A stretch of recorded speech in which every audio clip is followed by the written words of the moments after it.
Jai Hind friends, I'm Major Gaurav Arya and you're watching the latest news of the day. Priyanka Gandhi Vadra, Indian politician, in a tweet has lashed out against those she says or accuses of supporting the quote-unquote massacre in Gaza, and she's saying that people should be ashamed of themselves, etc., etc. It's a long rant on Twitter, and this is not a first rant as far as Gaza is concerned. Now, I have two questions. She says that 10,000 people are killed. I just want to ask Priyanka Gandhi where she got this figure of 10,000 from. I would like to understand. Because the media is quoting this figure of 10,000, but media always says that this is quoted by Hamas. Now, Hamas is a terror organization that is telling the world that 10,000 people have died. And people, because they have, there is no other attribution. Nobody is going and checking and counting the dead bodies there. Normally, whenever an accident happens or wars happen, there is accountability. Nobody has given out the names of the people who have died. Hamas is just handing out random numbers.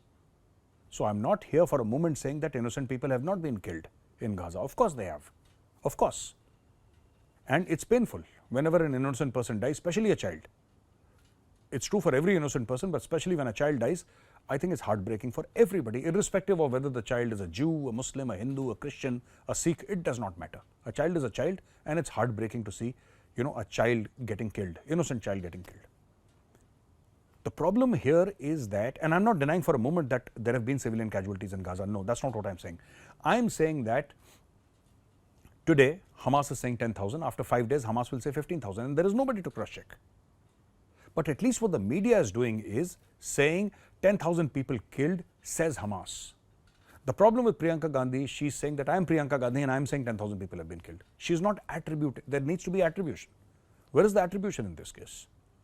You say according to Hamas 10,000 people have been killed, or according to Hamas 12,000 people have been killed and half of them are children, or whatever the data that you want to give. Here she believes Hamas's word to be the absolute truth, and that is what is unnerving. And second thing is that on 7th of October, Israel was attacked by Hamas. I didn't see Priyanka Gandhi condemning Hamas. What does that mean? If she's following this conflict, and she has tweeted multiple times regarding this conflict, if she's following this conflict so closely, why hasn't she tweeted about the deaths in Israel? I don't know whom is she trying to please or what is her political agenda.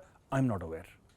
I'm saying political agenda because she's a politician and she dabbles in politics, so I'm assuming that it has a political angle to it. But if you're condemning innocent deaths in Gaza, which you must, why aren't you condemning innocent deaths in Israel? Why not? Does she feel that people get offended? Why is she not doing it? I think this is a question that she needs to answer. Jazeera has tweeted today that it's got a small video, and Al Jazeera, and here's the tweet on your screens, ladies and gentlemen. And Al Jazeera says that Muslim shopkeepers in India are boycotting American and Israeli goods. And they've made this small little video, and I think this is part of a larger chunk, but they've made this video and they've tweeted it, and they're saying stuff like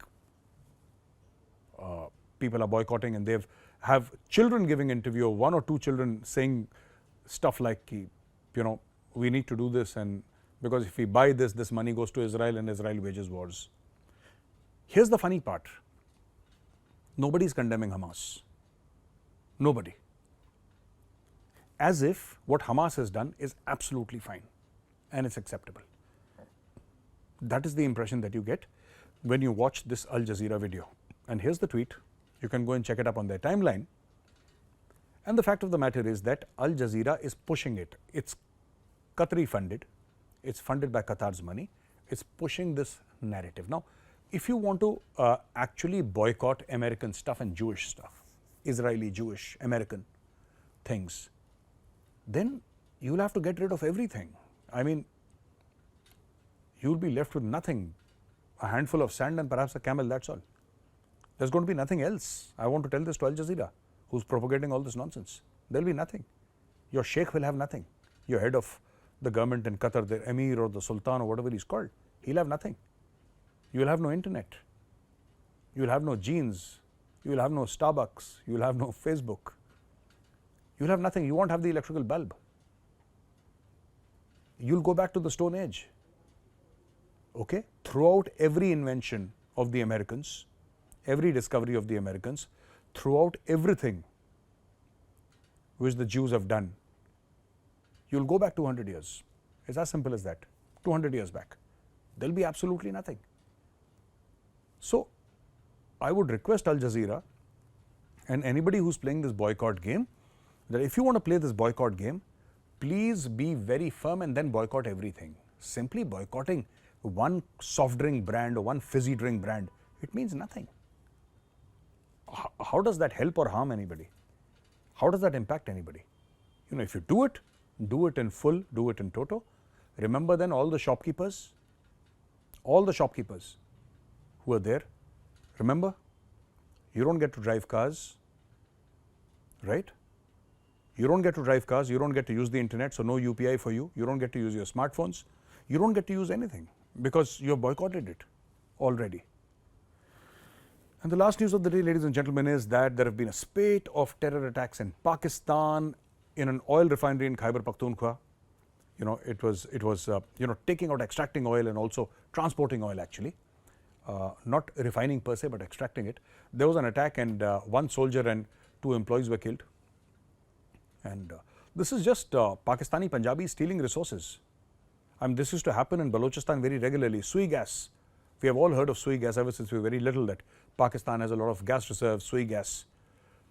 But the homes of the Baloch were always cold in winters. They had no cooking gas because all the cooking gas went to Lahore. And that is the truth. All the cooking gas went to Lahore. The Baloch had nothing. They had extremely cold and uncomfortable winters. Now, the Pashtuns are waking up and they're saying anybody who steals a mineral wealth, we will attack them. That's happening. Also, another reason is, of course, Pakistan throwing out 1.7 million Afghan refugees. The Taliban has warned them, bound to have a very, very strong blowback. So, let's see how it unfolds. Thank you, ladies and gentlemen, for watching this video. If you like this video, press the like button. I'll be back again tomorrow with another fresh video. Till then, take care of yourselves. Jai Hind.